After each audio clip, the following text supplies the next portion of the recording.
Юнусбек Евкуров поздравил с днем рождения Виктора Матюка, начальника управления Федеральной службы войск Национальной гвардии России по Ингушетии. Поблагодарил Виктора Викторовича за работу по укреплению безопасности и порядка в республике. Также в ходе беседы Юнусбек Евкуров рекомендовал Матюку обратить внимание на тех сотрудников, кто хорошо зарекомендовал себя на военной службе и имеет положительные отзывы от начальства, чтобы они имели возможность пройти отбор и пополнить ряды войск Национальной гвардии в Ингушетии. Ведем жесткий отбор, вот именно, чтобы они соответствовали всем своим качествам, что касается именно и физической подготовки, и правовых направлений. Поэтому кандидаты есть, рассматриваются.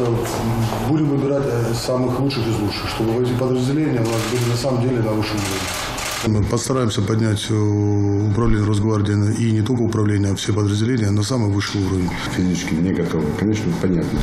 Не профотбор, а психотбор, но тем не менее возьмите лучше контроль этих ребят.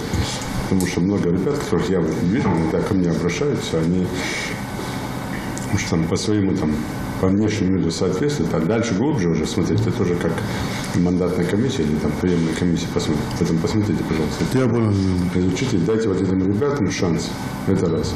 И второе, с военкомом подпишите соглашение, тоже как форма была бы такая, она применена впервые в регионах России. И я думаю, что и по линии Министерства обороны, и по линии вашего руководства это приветствовали. Подписать соглашение. И те ребята, которые с армии возвращаются с хорошими характеристиками, они имеют шанс рассматривать на прием. На прием, да. Там же у нас не резиновые, не безразмерные же эти штаты. Подразделения. Но, по крайней мере, он мог бы уже встроиться в схему и уже претендовать на то, чтобы служить в Росгвардии. Я понял.